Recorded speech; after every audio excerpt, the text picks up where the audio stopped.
welcome to the Tabletop Games blog topic discussion. Trawl the Haul. It's been a long-standing tradition in the board game hobby to show others your lovely collection. People love posting photos of their board game shelves. It's no surprise really. People are proud of the games they've got. Some of the games in your collection will be rarities, they might be out of print. Maybe you have games signed by the designer, or you just love the latest and greatest. In a similar vein are so-called haul photos, showing off the games you managed to get your hands on at a convention. In this article, I want to look at the latter in more detail.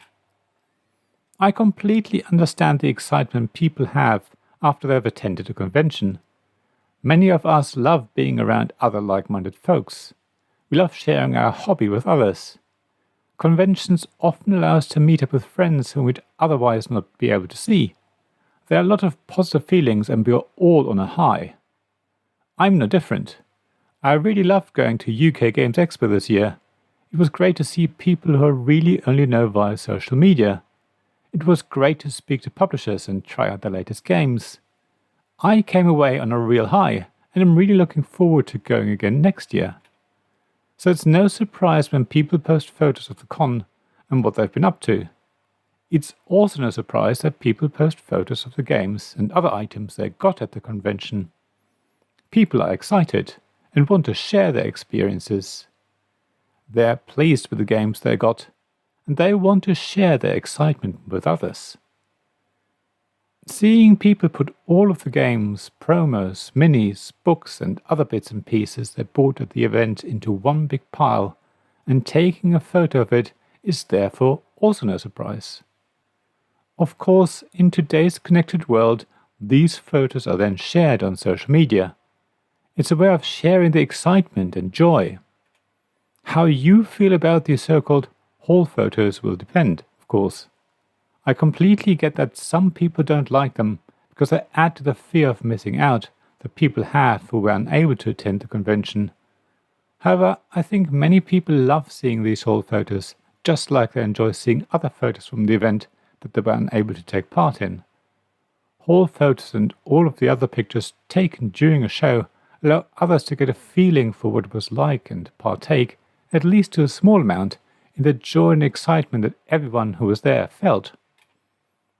Personally, I don't mind when people want to show off all of the stuff they got and that they probably worked hard for to be able to afford. As we all know, our hobby isn't cheap. So if someone was able to get a bargain or was finally able to save up for the mega game they wanted for a long time, then it makes sense that they want to share this feeling of joy with others by posting a haul photo. However, there are other types of haul photos. Those from reviewers, previewers and other board game press people.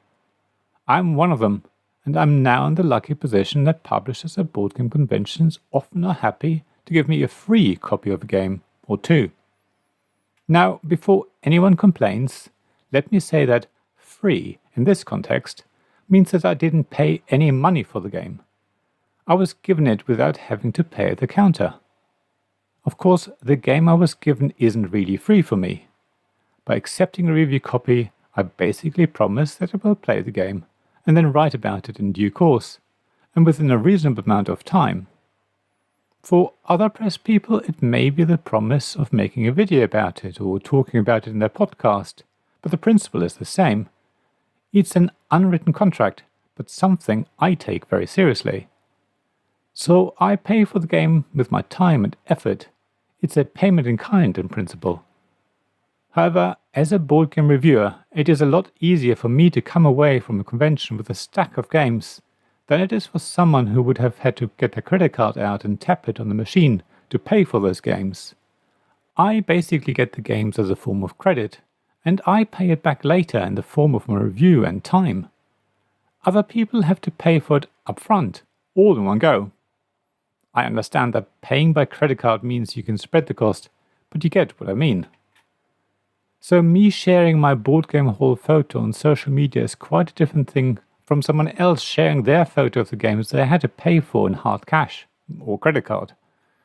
That is why I think that, at the very least, I need to be transparent about my haul. I need to make it clear that the photo shows a number of games or other items that I was given for free in the sense I explained above. If I say, for example, that half of the games in the photo were review copies, then I think it's fair. I know that some of you don't care one way or the other if I declare how many games are review copies. You're just keen to see what games I got so you can check if any of them are for you, and also to get a sneak preview of the reviews you're likely to see in the coming weeks or months. However, I also know that some people feel real pressure when they see parts of games in a photo. It's that feeling of missing out again. Seeing someone have the latest game makes them want it even more. I don't want to add to that pressure, so don't share my board game hauls on social media. What you will have seen me doing instead is that I post photos of 1 or 2 games, books or other hobby-related items as and when I get them. I always say if I paid for them myself or if I was given review copies. That reduces the pressure of FOMO, but it is also a much more personal way to thank the publisher for trusting me with a free copy of the game, in the case of review copies. It also allows the publisher to share my photos with their followers. Rather than sharing a photo of a pile of games from other publishers, they're able to reshare my post and show off their game to others. I think it's a much nicer way of doing it. I know that my article hasn't fully covered the topic of haul photos. There is so much to discuss here. Maybe I'll do that in another post. In the meantime, I would love to hear what you think. Do you love seeing haul photos? Do you post them yourself? Do you pay for the games, or are you lucky to get review or media copies? Do you feel the pressure when you see photos with big parts of board games? Please share thoughts and experiences on the blog at tabletopgamesblog.com. Thank you for listening to this Tabletop Games Blog topic discussion podcast. Please check the description below for links mentioned in this episode, as well as to the written version of this article on the blog. If you enjoyed this episode, please subscribe, give us some stars or leave a review. Please also tell your friends about me, and if you want to offer financial support, check out my Patreon and Ko-fi pages, links to which you'll find in the blog at tabletopgamesblog.com. So thank you again for listening, and I hope to see you again soon. This podcast was made possible by my generous supporters: Royal Patron Sean Newman, Castle Guards David Miller and James Naylor, Dice Masters Alex Bardi, Paul Grogan and Robin Kay, and Shining Lights Gavin Jones, Sarah Reed, Richard Simpson and Tim Vernick.